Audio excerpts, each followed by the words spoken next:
বেগুন আমরা অনেক খেয়েছি, রান্না খেয়েছি, এরপরে বেগুনি চপ খেয়েছি, কিন্তু বেগুনি কখনো মাখা খাইনি। আজকে টেস্ট করে দেখবো যে আসলে খাওয়া যায় কিনা। দেখতেছেন আমার কাছে আরো আছে বেগুন। বেগুন কি করবেন? বেগুন আজকের সর্বপ্রথমে আমি মাখায় দেখবো কিরকম স্বাদ। আমি আগে খাই দেখবো, তারপর আপনাদেরই খাওয়াবো। কি রান্না করবেন নাকি? না, আমি এত মাখাই বিক্রি করব। ও মাখায় বিক্রি করে? মাখায় বিক্রি ঝালমুড়ি করব। যেভাবে মাখায় বিক্রি হ্যাঁ। করে, বেগুন কি খাওয়া যাবে? এই জন্য আজ সর্বপ্রথমে বেগুনি দেখবো, বেগুনের কি স্বাদ। আচ্ছা দেন তো একটা বেগুন মাখা দেন তো, খাই দেখি।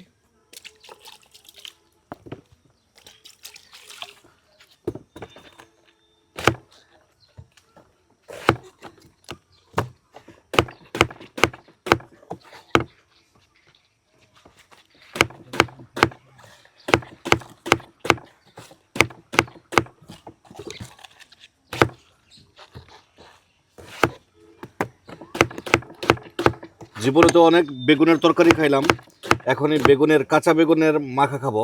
হ্যাঁ, কাঁচা বেগুন খাওয়াবো। সোলাপুর জালমুড়ি যেভাবে মাখা তৈরি করে, বেগুনের মাখাও তৈরি করবে স্পেশাল মশলা দিয়ে। দেখি আজকে কেমন হয়।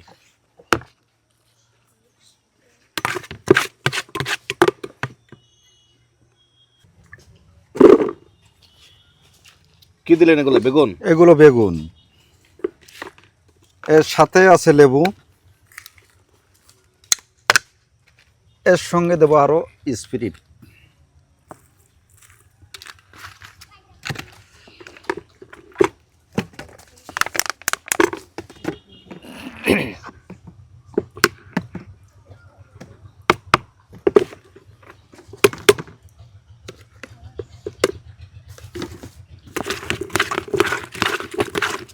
অনেকে তো মশলা ইউজ করেন, তাই না?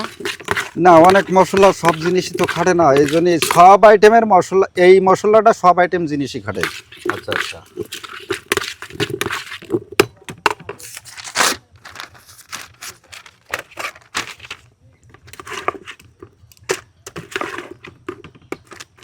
এই যে তৈরি করা হয়ে গেল বেগুন, তাহলে সর্বপ্রথমে আমি দেখি কি স্বাদ। অনেক স্বাদ, বিক্রি করা যাবে ইনশাল্লাহ। যাবে? যাবে, খাওয়া যাবে দেখি তো, যাবে। একটু খেয়ে আমরা দেখি। জীবনে এই প্রথম বেগুন মাখা খাবো। জীবনে তো আসলে অনেক মাখা খেয়েছি, কিন্তু বেগুনের যে কাঁচা বেগুনের মাখা কখনো খাই নাই। ভাইরাম মাহবুর কাকার এই মাখা যে জিনিসগুলো, আজকে বেগুন মাখা স্পেশাল। দেখতে দেখা যায় অনেক ভালো হবে, মজা হবে। খেয়ে দেখে কেমন হয়। বিসমিল্লাহির রহমানির রহিম।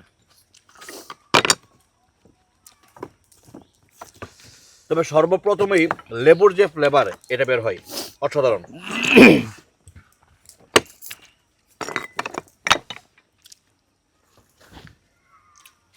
চমৎকার এক কথায়, আপনারা খেয়ে ট্রাই করতে পারেন।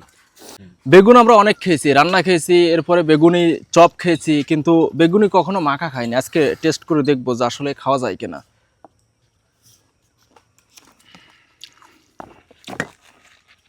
আসলে বেগুনি মাখা যে খাওয়া যায়, আপনারা না খাইলে বোঝা যাবে না যে আসলে খাওয়া যায়। তো